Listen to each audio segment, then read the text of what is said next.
on the East Coast of the United States. I have no idea what time it is down and under, but it is time for Shiny Side Out with Dave and Mecky. So I hope you have your tinfoil hat all made and cinched down tight over your ears. So take it away, Dave and Mecky. Welcome to Shiny Side Out with Dave and Mecky.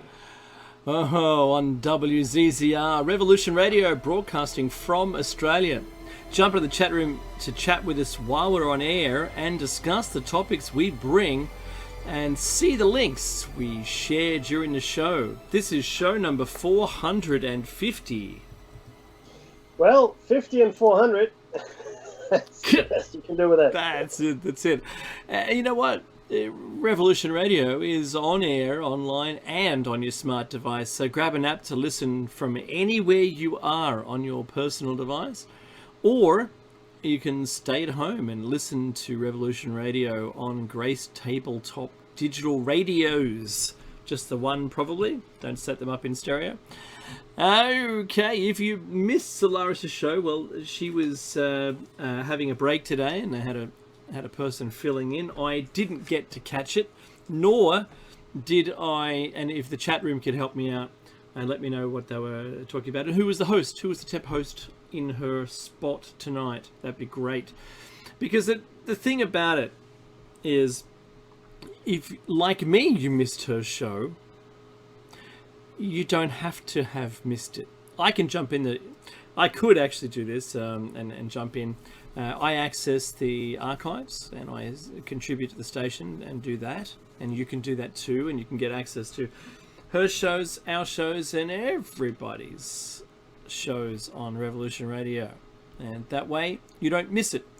And, you know, in this day, Mackie, of binging and, you know, being at home and locked down and trying to find your personal space and personal time and you know, still being busy.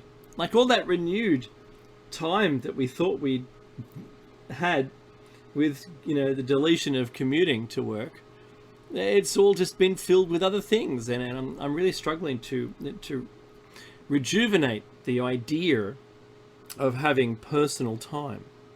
Because you see that the problem is that you go to work. There's actually an effort. So you go to work, commuting time takes you an hour, whatever. You're at work, and then you go home, right? If you're at home and you start working in the morning and until late at night, and other things are happening at home, so you might be working at stuff 8-9 hours a day. You work 10-12 hours a day. Plus, then you're expected to do all the things that you couldn't do if you were in the office. But now that you're here, your wife, partner. Right. Or whoever might expect you to do them. Oh, Dave, since you're here, I'm working. Come on, Dave, but you're here. Yeah. In fact, that's really funny, Mackie, because I think that's the actual conversation that's occurred. Right? I mean, what a shock that I should know this. yeah, there you go. Yeah. So, yeah, you know, I have the kids' routine. That's been, you know, inserted into my daily schedule, and the pick up and the drop off. And you know, all the meetings you have. Yeah, but you're right. The thing, Mackie, that I can't seem to claw back that personal time. What I might do, I might just go, you know, yeah, it's 5 o'clock. I'm heading home, and then wave goodbye to my family because they're my work mates now, right? And then just head off down the door and go out for an hour and a half and come back again. Say, what's for dinner? And see how long my relationship lasts after doing that. Because that was what I really... The thing I don't... While I didn't like having to commute for so long, I missed that personal time. The time where I could think and do things for myself. I could listen to podcasts. I could listen to music. I could reset. And I'm finding that has not been replaced with an activity I want to do. That's and Mackie, you've been right the whole time. Create a routine. Yeah. That's really important when you're in lockdown. Make a routine, stick to it, do all the things you would normally do, and just keep running through that. Because doing that, I think, and maybe it's too late for me, but you can save yourself, and that is to stay sane. Yeah. It's because we are human beings. We are creatures of habit. You will say, "Oh no, I'm not." If I say to you, take this routine away, take that routine away. Your morning coffee, your morning paper, your morning shave, or evening, whatever it might be, right? And all of a sudden, oh, this doesn't feel right. Oh, I don't like that at all. Oh, this is hard. Because we are. I don't care what you do for a living or how you live your life. The vast majority of us are creatures of habit. And if you disrupt that, and then you get uneasy and you feel uncomfortable. And in fact, it can get to a really deep depression if your life is disrupted in such a way that you cannot establish a routine. So the advice I've given my teams since they started, which is, I guess, February, Dave, that's about right, February? Yeah, it's all temporary, yeah. That's right, it is. Yeah, so I give them the advice to establish a routine for yourself. Just do whatever else go to work, or at home, that is, at 8, for example, right? That's right. And then finish at 5, at 4, whatever, have lunch, give yourself a lunch That's break. right. Do all those things. In our particular profession, it's required to work after hours and weekends and holidays. But again, within reason, and then claw it back when you can. And there's team meetings and client meetings and work you have to perform between them, and 100%. yeah, that's right. So this goes for any profession. It's harder for people that don't have jobs like ours. We happen to be in the IT industry, Dave and I, but if you're if you're in retail or a shopkeeper or if you own business, that's a lot harder to do, and it's a lot harder to survive. Being a business owner is very tough. That's all you think of. Yeah, it's shocking, and a lot of an exceptionally terrible position to be in at the moment with all the uncertainty. Yeah, a lot of the people in my teams, they're partners even themselves. They have secondary businesses, and in Australia specifically, especially in Victoria. Hey, Mr. Rowe, just shouting out to the chat. It's become clear that, and Gerber, hey buddy, that these businesses are failing. It could be anything. It could be a fitness studio, and it could be a grocer, personal trainer, all of that, because they simply aren't allowed to perform their businesses or perform their business functions because of lockdown and other things. And I can see the landscape changing. It's astounding. You look around, a lot more online activities happening in this, but at the same time, there's a lot more scams, Dave. There are a lot more scams out there as well. The amount of things I get into my junk folder, it's just overwhelming. And you know what? There's one. I'm just the luckiest guy in the world. This person made $100 million lotto win, right? And they want to give me $10 million. I mean, how lucky am I? My email address was just randomly selected to be the recipient of $10 million. Out of 7.7 billion people in the planet, Mackie. Wow. I can't wait to reply to that email. I know, right? Right? I've been before I get onto the end of the intro, I've been called by tons of scam calls, and I've been watching all the scam baiting videos. And there's a IRL Rosie. She's a voice actress, and she does the best scam baiting videos. That's her YouTube channel name, IRL Rosie, and you must watch it. I don't know her from a bar of soap, but she's tremendous. And she does all the different kinds of voices, old woman, a young kid. She does Kourtney Kardashian and gets them going. And, she keeps them on the phone for about an hour. Right? Now, remember, if they're stuck with you, they're not scamming someone else for that time. And I've found, I don't know, a particular amount of enjoyment. It's quite large, the amount. Of just keeping them guessing, thinking I'm, an oaf and I don't know how to read numbers out. I said, I've got dyslexia. It's really hard. I'll give you my credit card details, but bear with me, right? It's not this really, it's very funny. And they go, just any card. I go, what, a store card? I've got a store card. I got my Coles and Woolworths cards, my membership cards. How about one of those, And I just keep them going.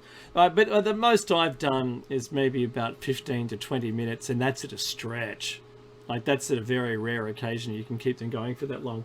But I know, and at the end, I ask them all the really weird questions. I said, look, before we complete this, I've got to ask you a question. I said, how does your respective religion feel about you committing fraud? And I love it. Then there's silence. I usually ask them what they're wearing, and then no, seriously, then I discover what I'm wearing, and then I'm just telling them how the voice that I'm hearing clearly tells me I've found my soul match. Oh, can we just meet up?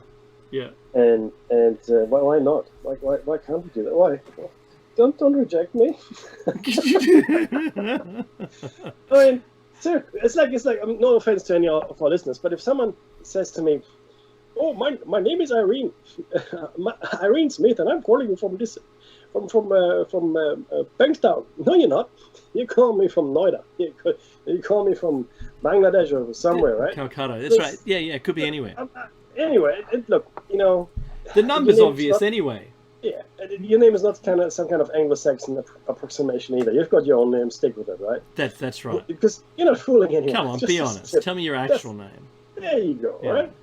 So, what's your real name? I want to friend you on. I want to friend you on Instagram, right? Let's just just start come that. over. Yeah. Bottle of wine, bit of takeout. Who knows what's maybe going we could catch up after this. After you've emptied my bank account, that'd be great. Spend some money on me. So to finalise our intro, Becky, it'd be great. So the archives are currently available, and jump in and subscribe. And there's a Patreon to the station. And Mecky and I also have a Patreon. If you're watching this at some time in the future, and you think that we have, maybe entertained you or educated you, or we've talked about topics that you are following and you've been interested in with the information we provide, please do that, because we do this for our love of it, but we'd like to be able to see that people appreciate it. So if you can, that'd be great. Mecky and I live in Australia, and where we live, we need to, and I believe that, and Mecky believes this is true, we need to reflect upon the traditional custodians of land and thank them very much for our use of the land. At some point, if there was, because Mecky and I believe in what is it, punctuated equilibrium, and also catastrophism, where we're likely to see another catastrophe in the next 1,000 years that would wipe most of the life off the planet. Now, whoever emerges at that point, and there's emerges as a segue, will need to look after the land to a point where we're not exploiting it anymore and just maintaining it and being able to have an existence on it. Now, the people who do that where I live were the Darkinyung, and Mecky, where you live? It's the Rock people. Yeah, and both Mecky and I, we pay our respects to those traditional custodians of the land, to pay our respects to their elders, past, present, and future. So, well, Mecky, the news. This is the news segment. The next hour is our show topic segment, and we split it into two different, shows now, so you can consume just the news if you want. And we're finding that really popular, actually. And if you're following a show topic, then you can just consume that on its own. And we're finding that's also very popular for our listeners, right, or followers, or what have you, on whatever platform. Mecky, I just want people to know that if listening to this on YouTube, please subscribe. You don't have to like the video, but if you do like it, I'm not going to hate you for it. So like it if you like it. Subscribe if you want to keep up to date with the new things we post. And we do post occasionally between shows of anything that's currently going on, or some of our thoughts, or for me, a lot of things in my yard. So just do that, right? Just jump in, and it's okay to not like it, and it's okay to criticize. Yeah, you can thumbs down, and you can post your ideas and your thoughts on it. Yeah, because the only way to grow is to take on board. Again, this is constructive criticism, not hey, you guys stink. That's right. Yeah. You suck. Yeah. That doesn't make our show better. Yeah. You suck. Okay. Hey, that hasn't happened. But wait. Sure, No. I imagine it happens. So I would ask, is that a good thing? Do you want us to suck more or less? I don't know. It's priceless. You're throwing a statement out there. I don't know which way to take that. Which what? I don't even know what you're talking. Prank call, but ultimately, the only reason. Well, that's not the only reason, but the main reason Dave and I are here now for 10 years. Mm-hmm. It is because of you. I mean, would I do this if I was talking to the ether? No, not really. It has given us an opportunity to research things as well, to devote some time to put show notes and show topics together for you, get into some more detail. So the last 10 years for Dave and I have been very good from that point of view as to, I guess, deepening our understanding of a great number of subjects. We were lucky, very lucky, to talk to a host of fantastic guests, researchers, authors, hosts themselves here on the station, and just generally, people that you want to know, people that you want to know in your life. We're lucky. I mean, creators of amazing documentaries, writers of astounding books, real thought leaders in this. And one of the best researchers on the planet. Absolutely, and it's really, again, it's a privilege. It's been a privilege all along to have these people, be here, be our guests. And for me, in many ways, it was a dream come true talking to some of them. Right? I'm sorry, all of them, but some of them I had always admired, had always gone to their conferences, bought their books, etc., etc. And then all of a sudden, lo and behold, here I am talking to them. And I thought, wow, that's it's hard to put it into words. But it is certainly... It is such a thrill, I have to say. And it's a thrill that's culminated with that moment. Our whole lives, when you're researching and you find their work and you follow through with it. I mean, Mackie, one thing that spins me out is being able to talk to an author of the book, any book, and saying, well, what were you thinking here, and how did you get to this point? Oh, yeah. Imagine that at high school. Yeah, absolutely. Could you imagine that? And these are books that you choose to read. That's the right. Point here as well. Do you know what I mean? Yeah. Then you're forced to read at school. Yeah, for instance. Yeah. It is. Yeah. Well, anyway, look, I would have loved to have been able to put a piece together as an essay at school as a book review, having actually interviewed the person rather than the conjecture and rubbish that we had to write. To be honest, with you, which was just the same as a mainstream article talking about a current news event. Yeah. It had a particular slant, didn't care, and I had no emotional buy-in. When there's another segue for a story a bit later on. So, Mackie, just back to the COVID things, right? Because I think some of this information that we bring, there's an audience that understands it and knows it, and I'm not talking to those who don't believe that it exists, because we're not going to talk about cause or culture in this. What we're talking about are the confirmed cases, according to our best testing that we have across the planet for following the life of this virus. And every year there are very similar events that capture data very similar to this, except that don't have anywhere near the case fatality rates that this has. And there are significantly smaller events that affect, possibly, 700 to 800 people, like MERS and SARS in the past, which have higher case fatality rates. But if we'd stopped this virus cold in its tracks back in March, we would have had a case fatality rate as high as 70%. Because that's where it went. But right now, it's fallen down to 3.84%, and it's continuing to bottom out, to glide into a stop. Yeah, correct. And the thing here is, though, and I'm not a doomsayer, and I don't want any more people to die than I already have. But I think it's a complete fallacy to believe that's the right percentage, because I think a lot of deaths aren't registered because people didn't know they were sick in the first place, and they're deaths that are not related. They're not COVID deaths. The cause of death.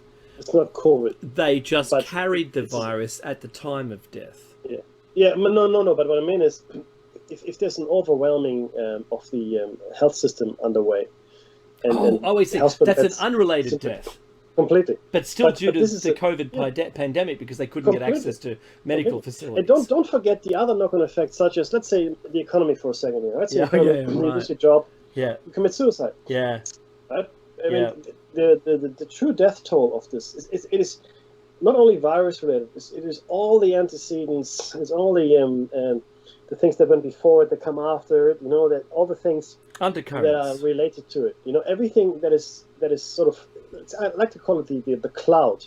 It's like a debris cloud around this COVID pandemic, which just extends further and further out. It knocks more and more people. And the longer it goes for, the larger the cloud. Yeah. And can I just say, for Australia, I mean, because we've shut down our immigration, down.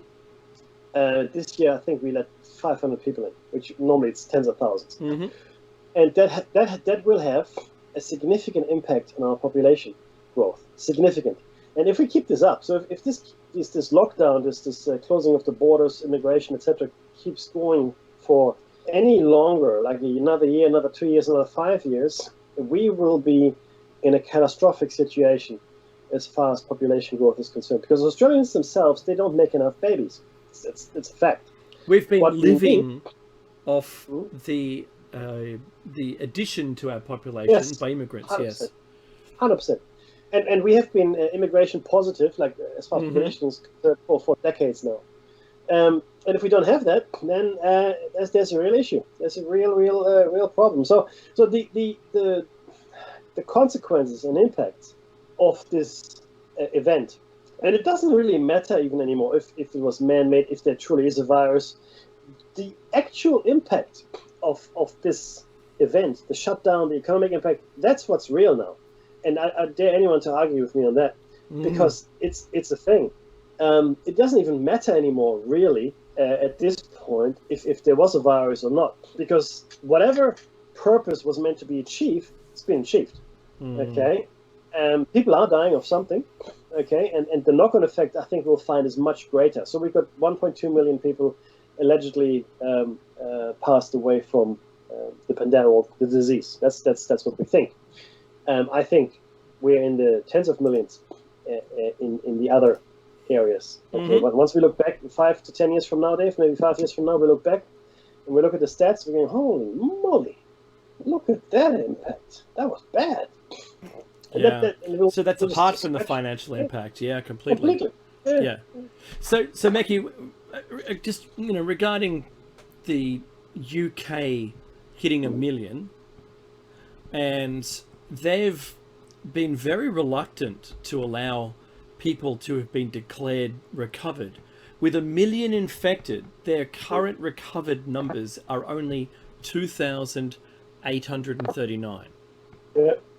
They're completely aware of how bad this is. Now, I was talking to a nurse in our system today about what our expectations of the recovered are, and what the long-term effects are, maybe, as it's a bit of conjecture there, but with the clotting in the lungs and the thrombosis and the strokes, and which are all completely recognised as problems, and that blood beating with the virus, that I'm going to say the person said that it's so early days now that no one is willing to buy stock in making any claims in people being truly recovered. We're going to probably see, like, if you've had it, and even if you're asymptomatic, what lung damage did you sustain through that? The happy hypoxia. Mekki. Yeah, this is this dangerous thing. I completely agree. Yeah. This is where it unravels, because it is a blood disease. Is it Day of the Triffids, Mekki? Yeah. You know what I mean? Yeah. Where you didn't watch the meteors come down, and the next day you're not blind. But this is a long period of problem. Once the, like, let's say there's a virus, let's say there's a pandemic, right? All that. Let's just take it as read. We can argue the point later. But so there is, and and the effects of this long COVID that you just described, right? They're going to be with us until the last person that was ever exposed to it is no longer with us. That's how long it's going to be with us. Yeah. That's a long time, everybody. So the impacts on people's lives, on their quality of life, the impacts or the costs rather on the health system, all of that, we completely underestimate. You know? Yeah. So the case fatality rate currently in the UK is 94.3% because they're just simply not releasing people from being recovered from it. Whereas in Australia, we're at 3.5%, 6% in the US is the current case fatality rate. And look, I agree with Mecky. The numbers I'm using are from the John Hopkins medical numbers. And so I take these numbers as close to what is, it's being used all around the world, these numbers. So I'm just using these numbers because I have to use some numbers. And if I go anywhere else, the numbers are truly coming back to those John Hopkins numbers, and I found the source and I'm dealing with them. Some are a little bit more advanced, like mine's are 2 days old, Mecky, as you know, the world meter is a better, more current number. But having said that, it's as close to the core that I can get, and I'm happy. I'm happy, talking to these numbers. But you're right. I'm disappointing that India's, dropping off the curve. And if I was a sports commentator, the total active patients is a marked swing upwards. And if I was looking at these numbers and saying globally that we've got 550,000 per day, and the spike does not seem to be going away, there is no call that I could make as any intelligent life form on the planet looking at the numbers saying this is going to end in 2021. No. So just to be clear, just from a timing perspective, Qantas recently announced they're looking to resume international travel in 2024. 2024. Yeah. Right? Yeah. So that's 3 years. I mean, it's the end of 2020, but that's 3 years from now. So a vaccine around the corner. Look, best case scenario, a vaccine would have been invented and been distributed by the end of next year. By the end of 2021, a significant chunk of the population, if there's a vaccine soon, would have been vaccinated. So just because there's a vaccine tomorrow doesn't mean everybody's vaccinated. Do you know? I think I said this before. Do you know where the bottleneck is now with the vaccine production? Is it I don't know what it'd tell me. No, it's the glass vials. You know these little glass vials? Oh, really? Yeah, that's. There just isn't enough of those to fill up, even if we had the virus, in fact. Yeah. Apparently, there's this one company in Germany. I think it was Germany. Yeah, that makes them. Yeah. Like the vast majority of them are made there. Yeah. And they said, well, our production capacity is nowhere near what you need.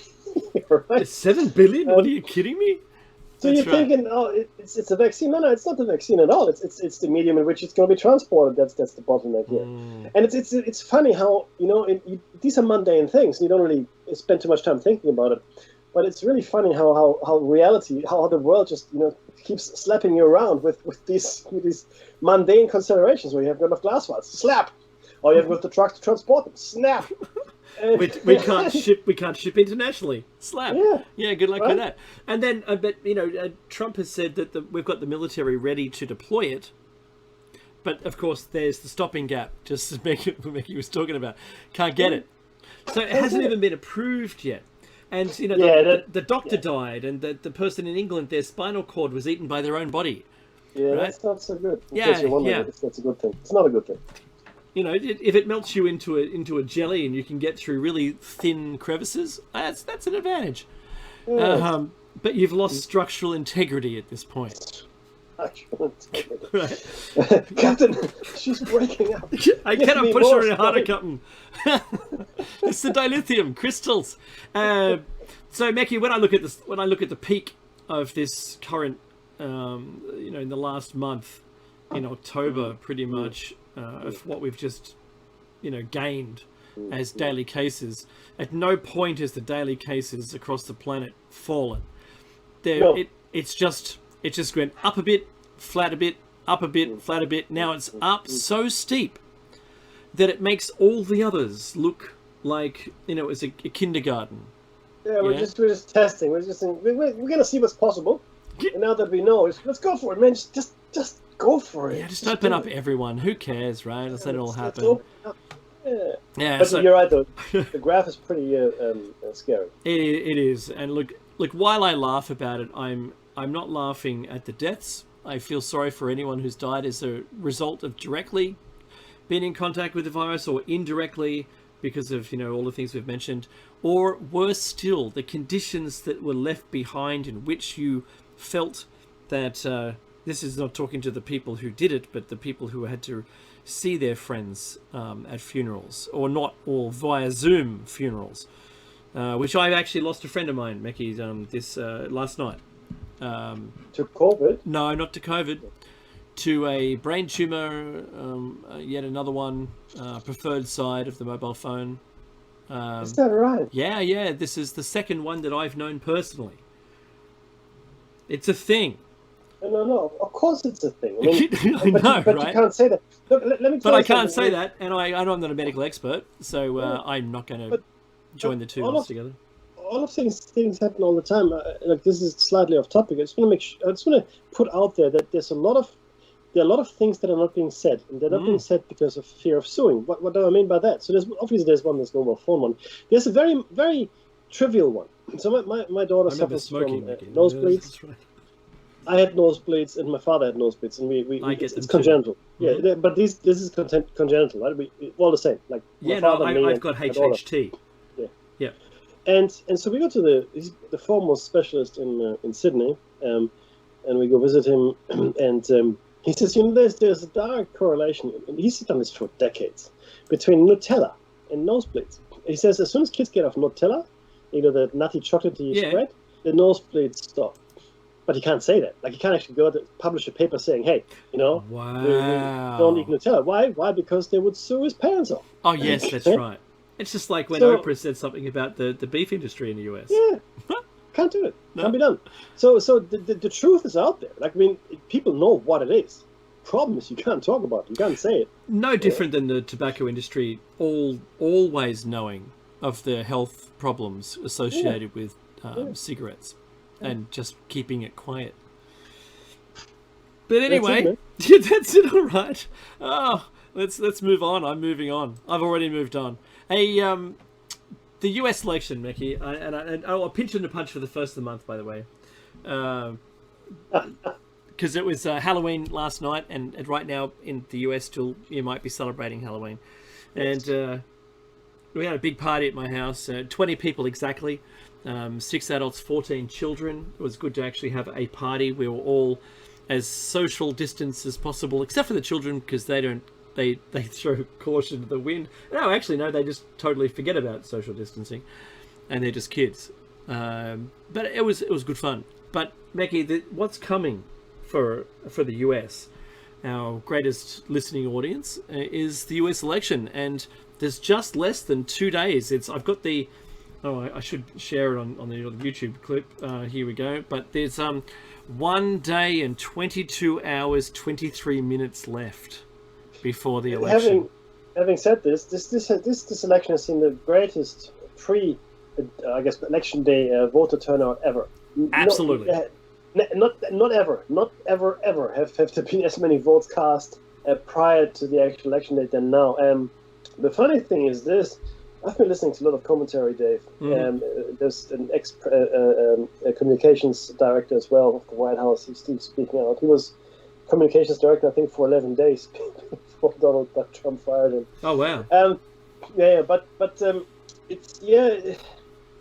It's really, how can I put this? But it's a Hobson's choice. It's a Hobson's choice. It's no choice at all. Because you got Joe Biden, creepy Joe Biden, and if you've seen the collage of his creepiness. Oh yes, I have. Creepy, I've shared it on Facebook and had it banned. Yep. Yeah, and you've got Donald Trump, who's happy to break everything, and to do away with stability and the status quo. Again. And in fact, for all the allies, believe it or not, it's better for Trump to lose. The analysis shows that for Australia, for Europe, for everybody else, it would be much better if Donald Trump was not president. For the United States themselves, it might be better if he's the president. I don't know. But the critical thing here is this. this election will define the rest of the century. So this election, right? Because America is still the most important, most powerful, most influential country in the world. China's coming in, Russia's coming in, everybody's coming in. Don't get me wrong. Up to Europe, when they want to play as well. But America is still very much the powerhouse and has been for the last 60 years. So whatever happens in a couple of days in America will dictate what happens the rest of the century and even further on. But what I want to know, Dave, and I've asked this before, especially when Kerry and Bush were running, John Kerry and George Bush Jr., in a country of 330 million people, are Donald Trump and Joe Biden really the two best people you have? Really? Yeah. Those are the two? Yeah, that's been raised so many times. They're both racing toward 80. Okay? Yeah. Both of them. Uh-huh. So if they died in office, I wouldn't be astounded. It'd be just old age, right? And then the vice president, and this is why the vice president, this time around, maybe this is the most important election as far as the vice president is concerned, because there's every likelihood that the vice president could sit out the term, especially in Joe Biden's case, the lady that's running. Kamala Harris. Yep. It's her. Yeah. So this is a unique election in very many areas, and I'm just waiting with bated breath. But really, Americans out there, 330 million of you, and it comes down to Biden and Trump. I really think you can do a lot better. I mean, you could throw a wet, I don't know, a wet sticky ball. Mickey. I know, King Kodos. So you can throw a spit one into a crowd and hit someone better. Okay? That's true. I honestly think that even if you rolled up a bag man, right, on the side of the street, do with a trolley, has honk if I'm Jesus sign on, and they would be able to articulate an idea better than the combination of both. I really have a hard time, Merky, with the lack of prowess, of speaking prowess that both exhibit. Given that the last, and most charismatic leader that they had set the bar pretty high, to be honest, Obama was quite the orator. But what I'm seeing is a distinct lack. But is that lack simply feeding to the mass where they need it to be? And I think that's what's really going on here. I think that's where the success is. I'm not seeing. I'm between my friend and I, not Mecky as my co-host, but my friend and I. I've said Trump will win, and he said Biden will win, and we're doing the trading places. We'll buy each other a coffee. That's right. Because I don't know. Honestly don't know. I've stated Kamala would probably be the president by the end, before the term ends anyway. So 100%. Yeah. 100%. But Mecky, if Biden goes in. Yeah. But the thing is that the amount of people that have already early voted, has exceeded the last year's total already, and we haven't even hit voting day. So it's pivotal, I think, in US history. This is the thing, it's the sign, it's the time, it's the vibe. Mickey, if you know what I'm talking about. It's Marbo. But I say that in each election in the US, this is my quote, and you can take it how you like it: vote and complain, or shut up until the next one. I think that's a fair point. That's a fair point. Having said that, even if you vote, it might not make a difference, because there's something called the Electoral College that you guys have. And yesterday, I was listening. I think it was NPR on ABC News Radio. Mm-hmm. That's how sad I am. But that's what I listened to. And they explained how and why it happened. Why do we have these, electoral colleges? And then, the principally, this was back in 1768, or when it was the Congressional Assembly. Anyway, they didn't think that the election of the president, we're talking almost 300 years ago here, it could be left to the people. It couldn't be left to the people. So they came up with a system which would put ostensibly, I guess, as sensible or honorable men, and back in the day it was men, by the way, that owned land, in charge of who then would become president of the United States. So the popular vote, for the most part, is completely irrelevant. You go and cast your vote as much as you want. It's the electoral colleges that determine who wins. Because believe it or not, last time around, Hillary Clinton won the popular vote. She got far more votes than Donald Trump. But Donald Trump won in the electoral colleges. That's where he won, right? So this is, they say, if you can't win Florida, you can't win the election. That goes Biden. So whoever takes Florida in this election, be it Biden or Trump, that's a pretty surefire bet as to who's going to take the rest of the country. So Dave is right. Vote or shut up. Yeah. Okay. But even if you vote, your vote is not going as far as you think it is. That's true. Okay, look, if everyone did vote in the US, it would be a true representation of the cross section of society, and not what it is currently. So, and go on. I'm fearful, Dave. No, and what I'm talking about now is the peaceful transition of power. Repercussions. For the first time in my life, completely. Yeah, for the first time in my life, I've heard that phrase in connection with an American election, or US election, I should say. I've never, ever heard anything like that in American politics. A peaceful transition of power. It was never a thing, that's right. Looking at South American dictatorships, African, dictatorships, Southeast Asian dictatorships, you always talk about a peaceful transition. Yeah, Fiji, yeah. But here, for the first time ever, what is there talk about? Will there be a peaceful transition of power?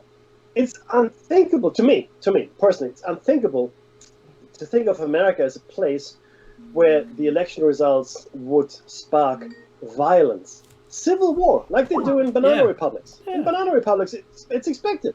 I mean, they're destabilized. You know what that means if that were to happen? You know what that would mean? That America is now a failed nation. Yeah. Right.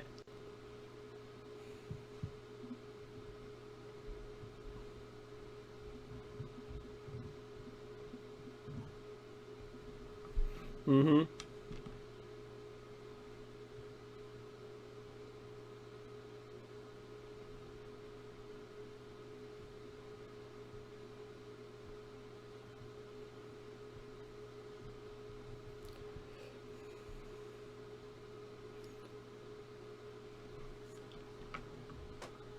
Yeah.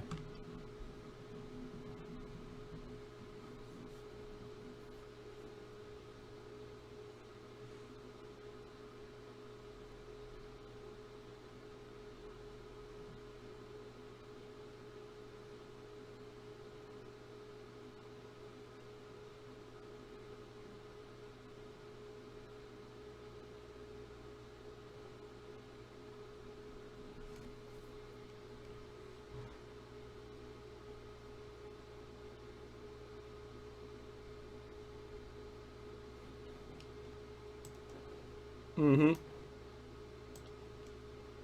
Mm.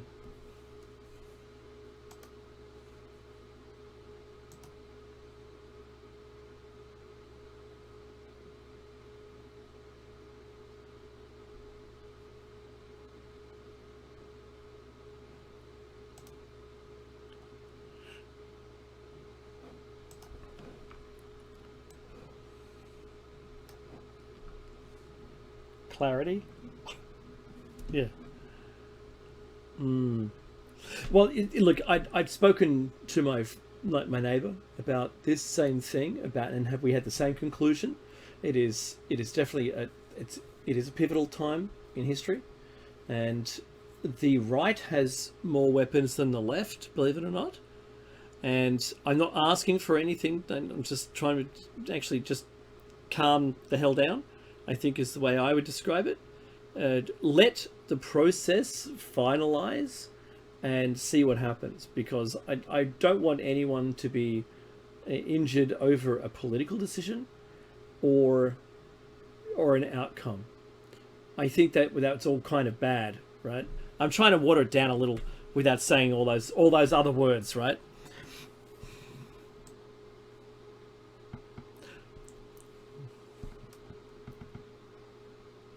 Yeah, yeah. So look, it all comes down to who owns who, and who owns what, and where all this, dirt is that everyone has on each other. The Catholic Church, I released a video from one of the archbishops this week, and I don't want to talk too much about it, except that he talked about a deep church, a church within the church. And that the same discussion is what we heard from Eisenhower when he said there's a government within the government that controls everything. And that deep state as we know it to be, yeah? He called it deep church. He's clearly on the money when he's and has done his research and knows what on earth he's talking about, right? That ownership that those people have on each other. So it's like I was talking to one of my other friends this week about a membership of a crime gang in South Central LA, where to join the gang you've got to commit a crime which would implicate you, and they can all turn you in if you happen to sing like a bird. And that's what it seems as though these people who are controlled in government have. I'm not saying they committed crime, but whatever it is, it must be big enough for them never to say anything. And that's sort of a segue to the next piece, which is quite scary, Mackie. And I've had so many conversations with people, and it's gone crazy, right? So this is the Hunter Biden laptop. I'm not talking about Joe Biden at all in this, at this point. But on the 21st of October, the United States Senate Homeland Security wrote a reply letter, which the Shiny Side Out has a copy and it's on the screen. And to the Honorable Michael E. Horowitz, the Inspector General of all people, in this, right, explaining that the FBI received the Hunter Biden laptop 10 months ago. They didn't say a laptop which was purported to be from Hunter, which turned out not to be true. They said that it's the laptop. They also claimed that they could not confirm or deny information due to an ongoing investigation, but did go on to say that it was not part of Russian interference. Not part of Russian interference. So when I published this letter, I got a whole bunch of people not knowing what they were thinking. And I found that the conversation on my social media feeds have broken all records about this touchy topic, because I've never seen the kind of emotional connection, Mackie. So despite the FBI stating the laptop is real, the people with emotional belief that Joe is the one, like Neo was the one, refused point blank to accept the information. They don't accept the voice recordings or the FBI statement or even the interviews where Joe himself stated he had the man sacked, so let's move this deal along with the Ukraine. So one thing that is good is that people have let Hunter go on the crack pipe photos. Like, they've just, people had problems, move on, Like, he could run next time. I mean, think about it. There's a precedent, right? The precedent for this, where the father and then the son ran.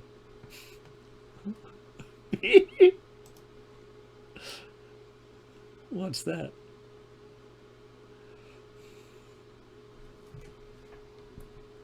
Mm-hmm. Mm-hmm. Mm.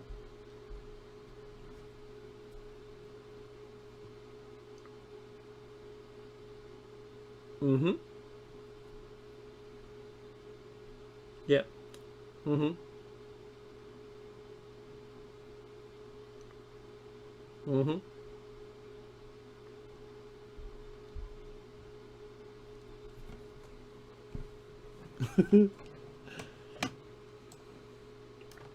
That's it.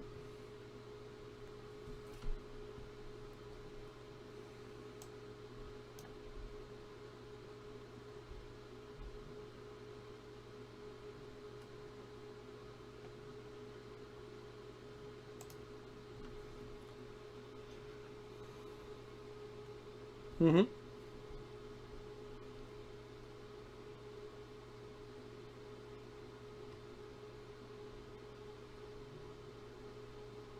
Mm.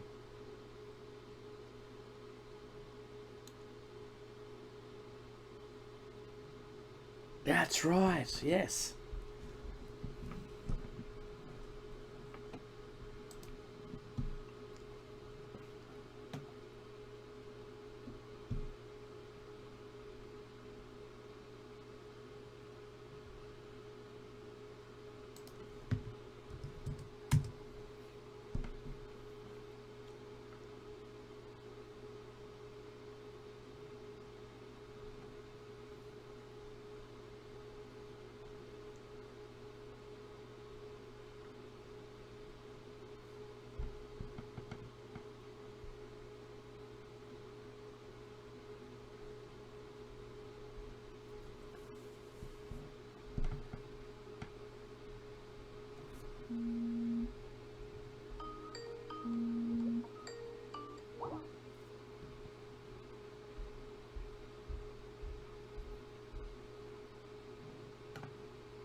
Yeah, good luck with that. Yeah.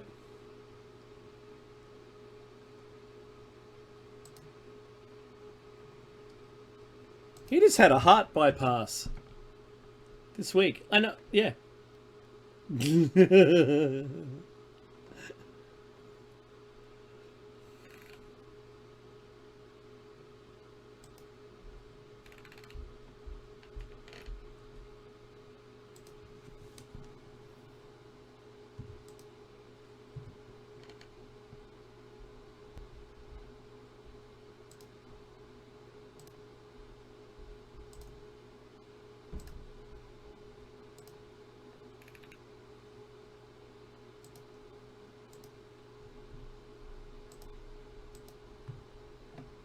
Mm-hmm.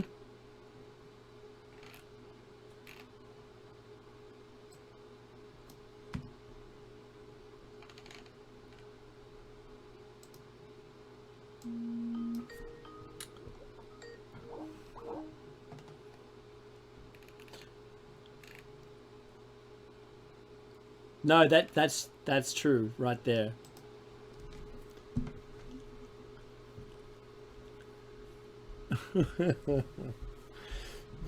Look, one minute to the end, and you're absolutely right, Mackie. You're completely right. So the only last thing I wanted to bring up just before the break starts, and that was for the first time that the people on the coast have ever seen it where I live. The military are doing some maneuvers on Soldiers Beach, so we called it Soldiers on Soldiers, but that title sort of sounded like the wrong kind of movie to watch. It was like a protection of a beach assault training. That's what it looked like. Maintaining a strong hold on a beach. So don't know what it means. Just thought we'd bring it out and talk about it. And the music's going to start at any minute. This is what the citizen journalism is providing us now. We have feeds, which people around the world are sending us information, and it's interesting to see what it really means. We won't know, but please just don't stop sending us stuff. I think it's pretty cool. So once again, happy Halloween. We're going to be ending this quite shortly. There'll be another feed for the next hour show after the top of the break. Stay with the station, or if you're watching this on YouTube, there's another video. All right, it's show number 450, and this is Shiny Side Out with Dave and Mackie. And look, take the time out during the break to donate to the station. Maybe purchase yourself something. Have a look through the archives. Sign up to the archives. Become a Patreon member for the station as well. And I'm absolutely positive the music would have started by now.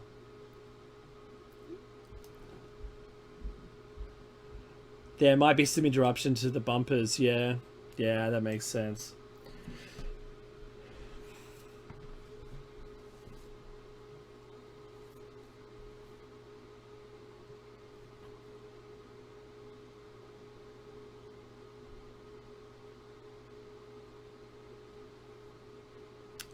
Yeah, that's true, because it will have thought that it started, and it'll have taken it back, and maybe you got a little confused. So if our panel guy, I know he's in the chat room, if he could have a look and let us know whether they've auto started or not, that'd be great. Oh, I have to sort of kill it to restart it again. But anyway, all right. So look, yeah, we'll take a break. We'll see you in 2 minutes' time. Take care, everyone. There's the music. Thanks, buddy. All right, we'll catch you on the other side of the break.